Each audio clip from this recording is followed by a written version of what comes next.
saw my worst nightmare coming live when my husband found out about my secret lover. Not even in my worst nightmares did I ever see myself sitting in an ambulance and escorting my AP to the hospital after my husband almost broke all his bones. My name is Elise, and I have been married to my husband Ben for 5 years now. We live in Detroit, Michigan. Despite 5 years of marriage, I never imagined my husband was as violent as he showed me he was 2 weeks ago. I'm even scared of going to beg him because I do not want to face him. Honestly, things weren't always this sour in our marriage. Our marriage started out great and respectful, but not all good things last forever. Ben and I have been the best of friends for years, and we've been through very tough times together, but with time, the sour taste became visible. We have 2 children together, a boy and a girl, and presently, they do not live with either of us. Things got so ugly that our parents suggested that the children do not stay with either of us. Ben is so angry that his parents don't want our kids to see him that way. As for me, I'm not in the right emotional state to see my kids. So after having my second child 2 years ago, Ben and I started having serious issues. We argued a lot constantly about many things. The genesis of our arguments started with me getting insecure about his job. I hated seeing him going to work knowing fully well that he had got colleagues. I know how childish that sounds, but it's the truth. His female colleagues are pretty and smart. I hated the fact that I couldn't pursue the same career goals as they did. I'm just a housewife with barely any college degree. So I felt like he had to stop working and stay home with me to raise the kids. It's immature to say that, I know, but I didn't want him to quit his job entirely. I just wanted him to take a leave to make me feel better.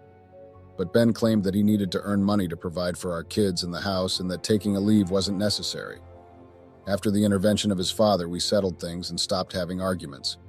Things were back to normal and arguments subsided, but that victory was only short-lived. Eventually, the devil decided to test my loyalty to my husband, and I failed woefully. 1 year ago, I traveled to Alabama for my best friend's wedding. The distance from Detroit to Alabama is almost 14 hours by plane. That's literally a day's journey. Ben didn't like the idea of his wife leaving her 2 toddlers behind and traveling all the way to Alabama for a 1-week wedding trip. He insisted that I would only be allowed to go if I at least took my 1-year-old with me. I refused to do as he said and insisted that he took care of her himself. It just made no sense to me that he couldn't take up that responsibility for just a week when I had done the same thing for years. I left for Alabama without letting him know, and I left our kids behind. I'm not a bad mother, I just noticed a break. Besides, I didn't get why it was a big deal for him to just inconvenience himself for a week. He told me he had to go to work and couldn't take kids with him, but I didn't care. Being a housewife isn't a joke either way. I also have to make sacrifices, so I figured he had to do the same. The wedding in Alabama was the biggest test of my marriage life. I was a married woman in a different environment, 14 hours away from my husband, left with my own thoughts and conscience. What could go wrong, right? Everything went wrong. I am no saint, and I accepted that the moment I saw the men in Alabama. There were young bachelors who were ready to mingle whether you were single or not. Of course, I knew I had a husband, but the temptation was too much for just one person to resist. There was a cocktail party 3 nights before the wedding that made me lose my morals. A guy named Nick offered to be my date for the night. For the record, I did try to deny him the chance, but he was persistent and I got attracted to his persistence. I knew being close to Nick would bring trouble, but the trouble he brought was covered up in his sexy stare and attractive body. Nick was a big temptation that I didn't end up overcoming. He had a charming smile and seductive personality, and he never ceased to cross the line and touch me inappropriately. I can't put all the blame on Nick, though, because I was also leading him on and testing the waters.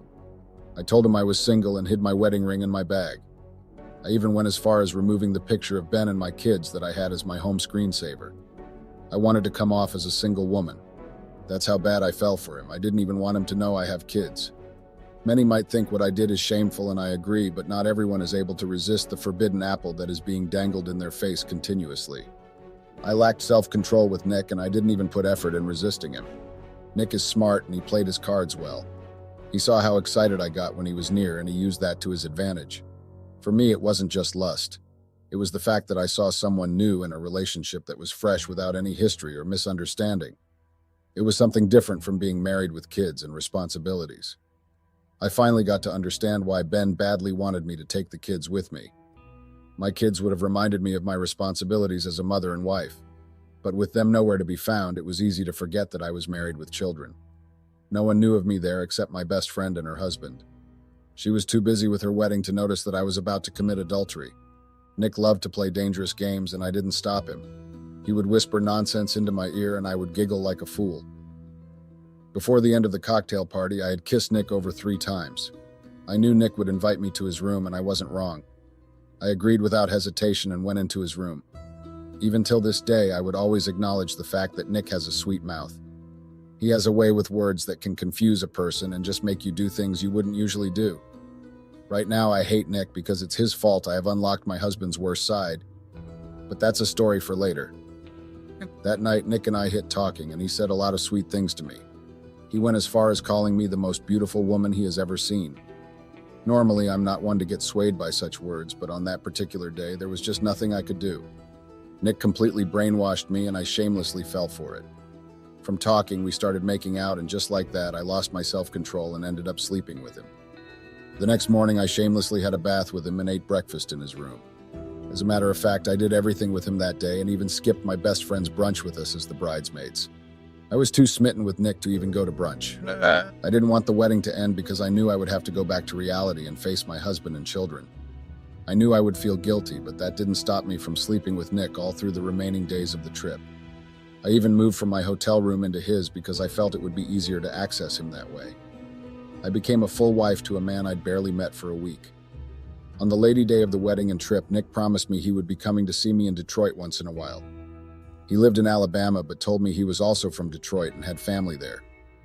Though the idea of seeing him again felt nice, I didn't want to see him again because I knew I wouldn't be able to control myself. I was sane enough to know I couldn't act the same way with him like I did in Alabama. I didn't want to air my dirty laundry and expose my cheating habit. I also didn't want Nick to find out I was married with children.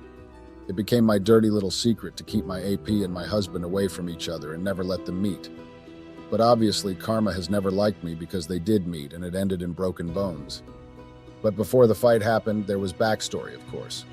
So now I'll let you know how my husband went from not knowing I was cheating to beating Nick up.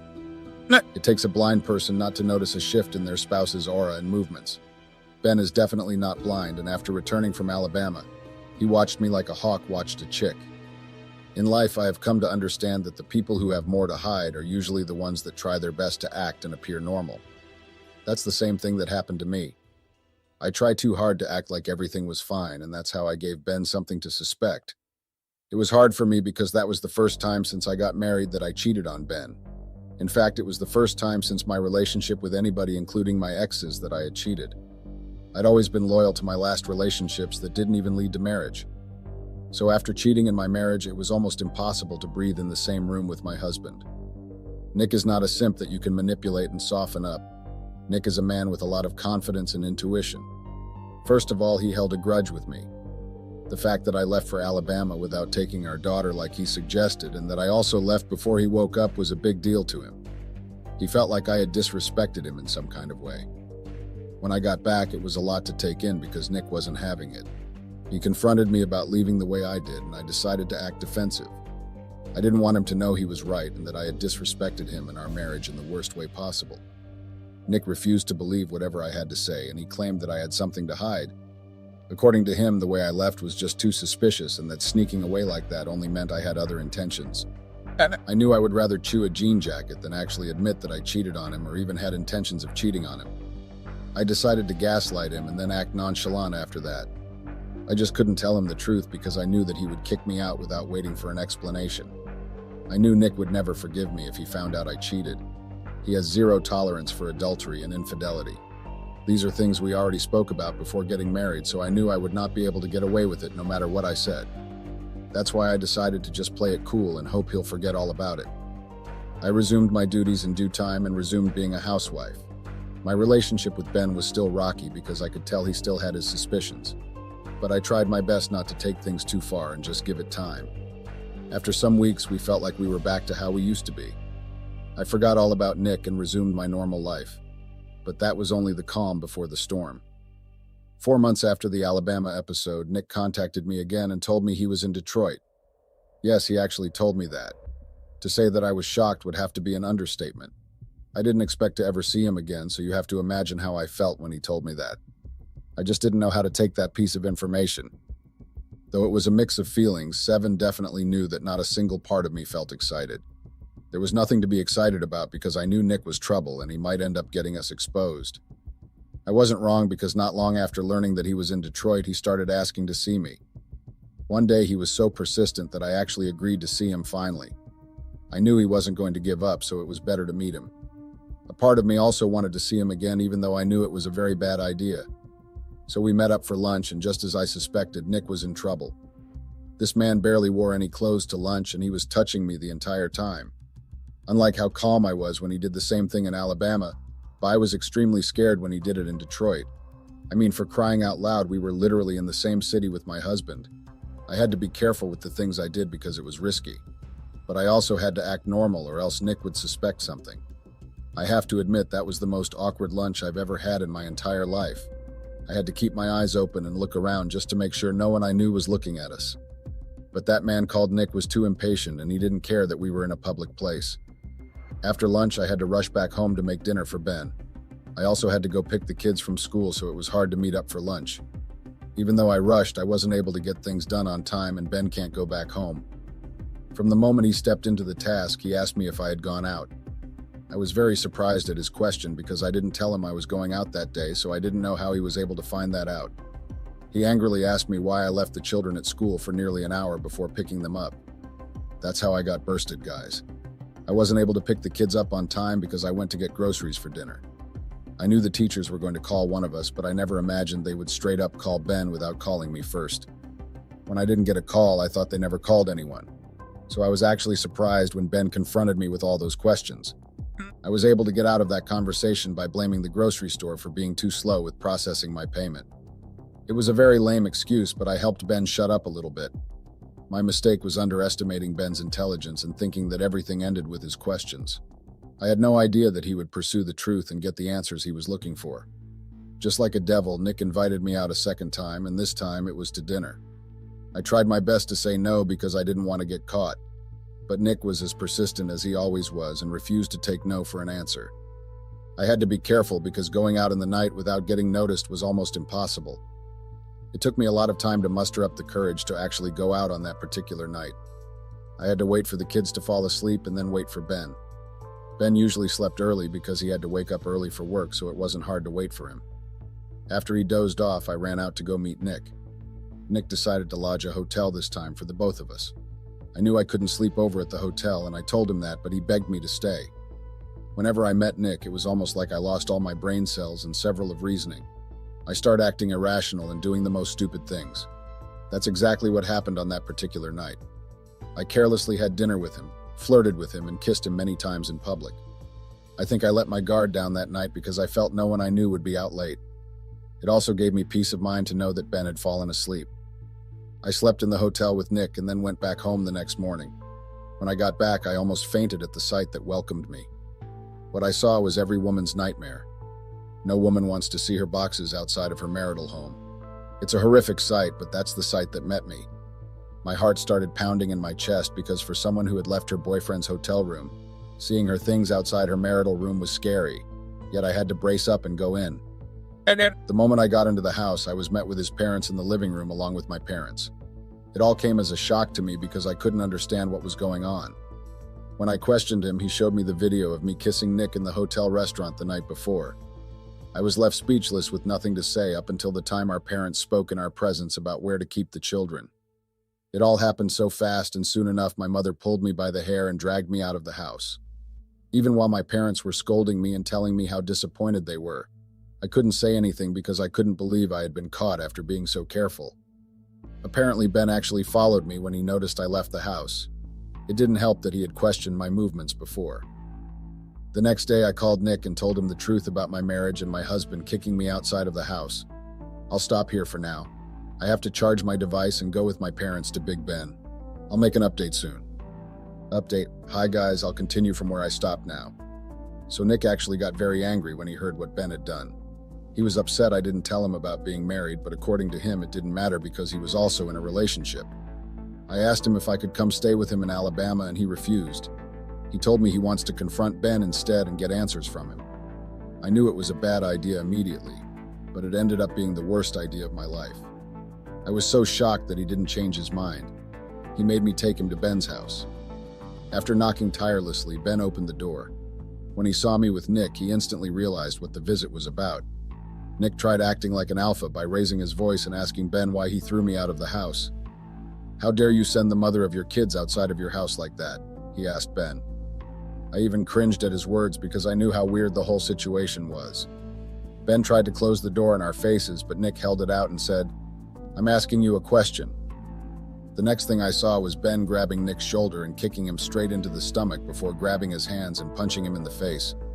It all happened so fast that if not for the loud wailing and flinching sounds Nick was making, I wouldn't have understood what happened. Ben kept kicking and punching Nick even though Nick was struggling and fighting back. It was obvious that Ben's anger was more than Nick's power. I didn't intervene until I saw blood gushing out of Nick's knee. I had to run in between them and try to defuse the situation, but that only ended me up on the floor. Ben didn't care. He just pushed me off. I had to run out of the fence to call a man to stop Ben. Nick was so injured that he couldn't walk to stand properly, so I had to call an ambulance.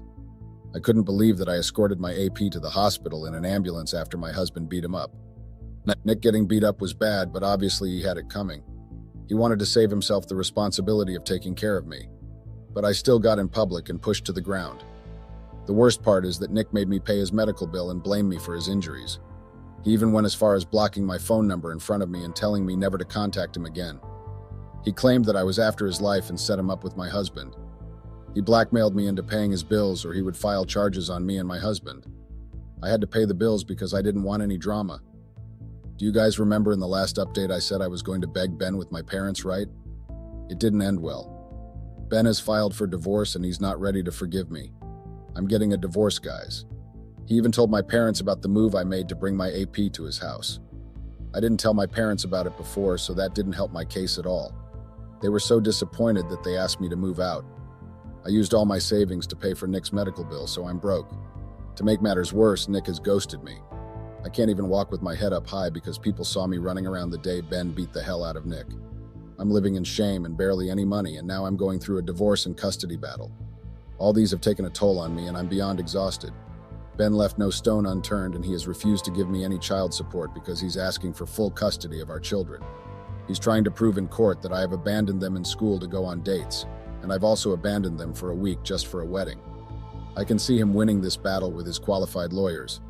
Hasn't he done enough for me? All these are taking a toll on me mentally, emotionally, and financially. I'm basically doomed. Ever since I met Laura, I always believed that a bond built on trust was unbreakable. We had been the envy of our circle, with our tales of love lasting over 2 decades. Little did I know that a simple envelope would shatter that belief. It was a crisp autumn afternoon, the kind that paints the trees with a fiery hue, and the wind carries secrets.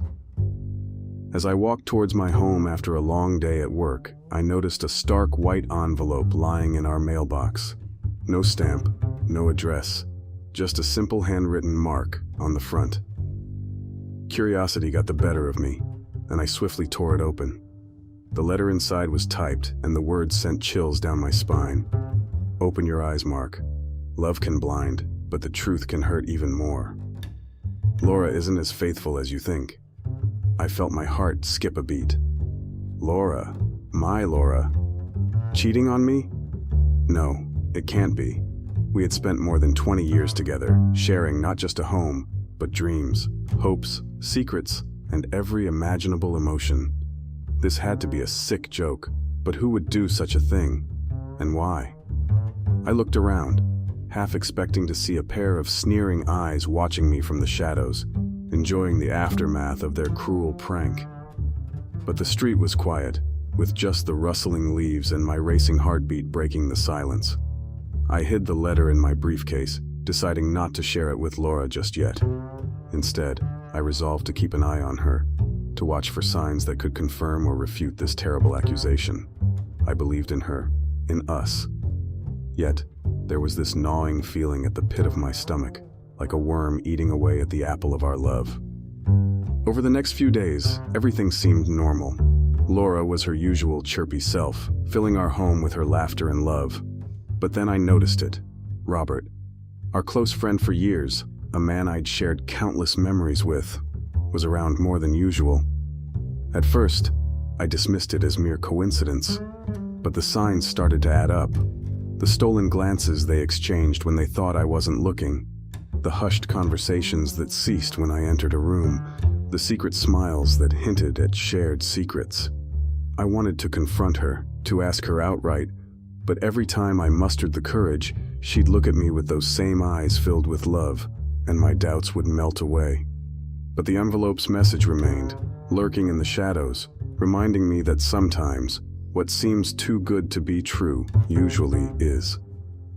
Days turned into weeks, and the gnawing suspicion inside me continued to grow. Each interaction between Laura and Robert became magnified, every whisper echoing loudly in my mind, every touch sending electric shocks down my spine. The world around me started to shift, with doubt clouding every beautiful memory we'd built. I had always been a man of action, so I decided to dive deeper. I began keeping track of Laura's movements, something I never imagined I'd ever do. I made notes of the times she'd take calls outside, her sudden late-night outings, and those weekend get-togethers with girlfriends that I'd never heard of. My journal started filling up with these observations, but it wasn't just notes. It was a testament to a crumbling foundation. One day, as I was making another entry, I stumbled upon a receipt from a fancy restaurant. The date was from one of those nights Laura had claimed to have a girls' night out. But what caught my attention was the total, far too high for just one person. My heart raced as I recalled her coming home that night, her makeup slightly smudged and her demeanor slightly off. With the receipt as my cue, I decided to dig deeper. I turned to technology for help. I installed a discreet tracking app on Laura's phone. The sinking feeling of betraying her trust was overwhelmed by the burning need to know the truth. And soon, the app gave me exactly what I was looking for. The locations she frequented matched Robert's. They were together at parks, cafes, and even, on one occasion, a secluded lakeside cabin. One evening, after another late night at work, I confronted Laura. Her face turned ashen as I listed my observations, my voice trembling, barely concealing the heartbreak. But to my surprise, she laughed. A forced, nervous laugh. She accused me of being paranoid, questioning my trust in our love and reminding me of our years together. "Mark," she said, looking straight into my eyes, "you're seeing shadows where there are none." Her gaslighting began to make me question everything. Maybe I was being paranoid. Maybe all this was just a figment of my overactive imagination. But then, a ray of hope, or perhaps despair, came from the most unexpected source. Robert's wife, Emily. She called me one morning, her voice trembling. She too had found signs, hints, and whispers of betrayal. She too had been dismissed, laughed at, and accused of being delusional. We were two souls, broken by the same deceit, seeking answers in a world that seemed to be shifting under our feet. Together, we decided to find undeniable proof and confront the liars that had torn our worlds apart. The hunt was on, and the stakes had never been higher. It was on one of those cool, foggy mornings that I found solace in our town's park. The mist clung to the trees, and the world felt muffled, like a scene straight out of a dream. As I walked down the familiar paths, each step seemed to echo with memories of happier times, back when doubt and heartbreak were foreign concepts. Amidst the silence, I heard a familiar voice call out to me, "Mark!" Turning around, I saw Jane, a mutual friend of Laura's and mine.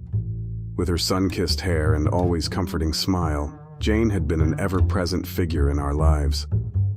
She'd been there through our highs and lows, our joys and sorrows.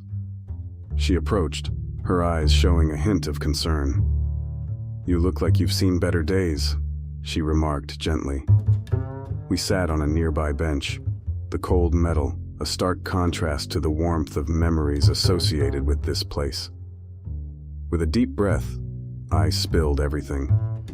The letter, the tracking, the confrontation, and the alliance with Emily. As I narrated, I could see a mixture of sympathy and concern in Jane's eyes. When I finished, there was a heavy pause, the weight of my revelations hanging in the air. After what felt like an eternity, Jane finally spoke, her voice filled with a sadness I had never heard before. "Mark," she began hesitatingly, "there's something I think you should know." She revealed that she had seen Laura and Robert together on multiple occasions over the past few months. They had been at cafes, malls, and even at Jane's own birthday party, always finding corners to whisper, share fleeting touches, and exchange looks filled with a secret intimacy. Jane hadn't thought much of it initially, assuming it was just close friendship. But as the instances grew, her own suspicions began to mount. She even recalled a particular evening when she'd caught them sharing a much too intimate moment in her garden. Jane's revelations were like a hammer to my already fragile heart, but what she said next was even more shattering. Robert was known to be manipulative. In the past, he had charmed and deceived others, leaving a trail of broken relationships in his wake. His modus operandi was always the same: befriend, charm, and then destroy. Laura wasn't his first victim, and if left unchecked, she wouldn't be his last. I felt a whirlwind of emotions: anger, betrayal, sadness. But more than anything, I felt a sense of determination. With Jane's insights, Emily's support, and my own observations, I was building a case. A case not just against Robert, but against the shadows of doubt and deceit that had crept into my life. It was time to bring everything to light and confront the two people who had betrayed me the most. The storm was coming, and I was at its center. The following week, I meticulously planned the confrontation. With Jane and Emily's help, we arranged for a dinner at my house. The pretense was simple: a reunion of old friends, a gathering to reminisce and celebrate our shared history. Robert and Laura suspected nothing, or at least, they showed no signs of it. The evening started off pleasantly. The golden glow of the setting sun filtered through the curtains, and soft music played in the background. Laughter and chatter filled the room, creating an illusion of harmony. But beneath the surface, tension crackled like electricity. After dinner, as we moved to the living room for coffee, I took the lead.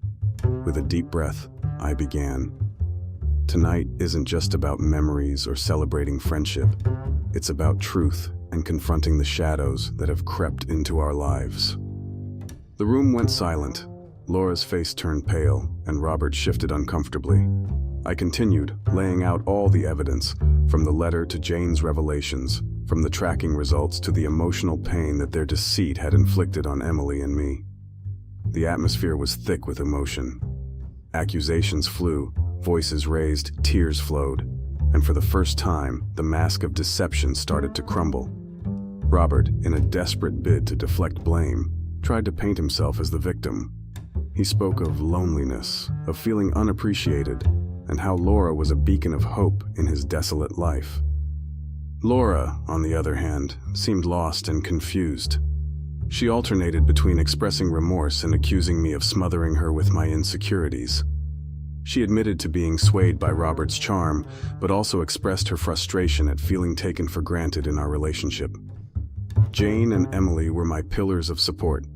They countered every lie, every deflection, reminding Robert and Laura of the pain they had caused, the trust they had broken, and the lives they had torn apart. Hours seemed to pass. The room was a battleground of emotions, and the scars of betrayal were laid bare for all to see. By the end, as the first light of dawn started to peek through, one thing was clear: relationships were forever altered. There was no going back, no healing the wounds. All that was left were the pieces of shattered trust and the daunting task of moving forward. As everyone left, the house was eerily silent, but it was also free from the chains of deceit. I sat alone, reflecting on the storm that had passed, feeling both drained and liberated. The confrontation had been painful, but it had also been necessary. The road ahead was uncertain, but at least now it was based on truth. In the wake of that tumultuous night, life took on an almost surreal quality. The town, once filled with fond memories, now bore the scars of betrayal at every turn. Whispers followed me wherever I went, some filled with sympathy, others with morbid curiosity. The first few days were a blur of pain and numbness. Emily and I leaned on each other, finding solace in shared anguish. Our meetings became frequent, and a unique bond began to form between us.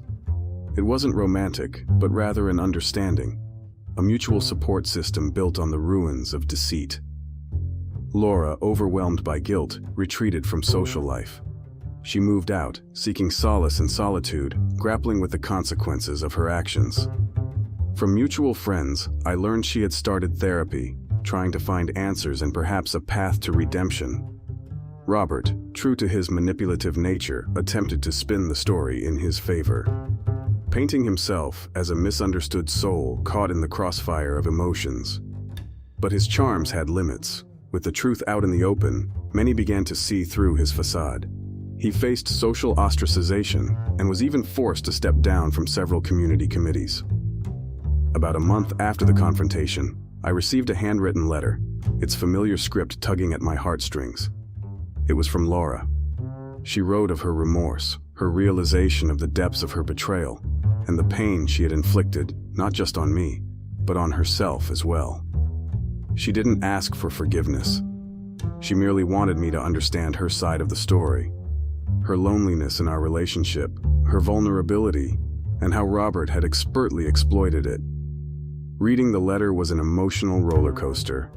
Anger, pity, sadness, and love swirled inside me. While it didn't change the past or mend the broken bonds, it provided a perspective, a glimpse into the human frailty that led to the betrayal. The town, ever resilient, slowly started to heal.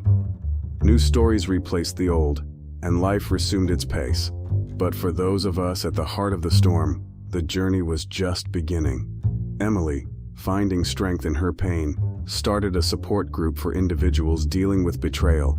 It became her mission to help others navigate the treacherous waters of deceit and come out stronger. As for me, I turned to writing, pouring my emotions, my experiences, and my lessons into words. The journal that had once been a record of suspicion transformed into a memoir of healing. With Jane's encouragement, I even got it published.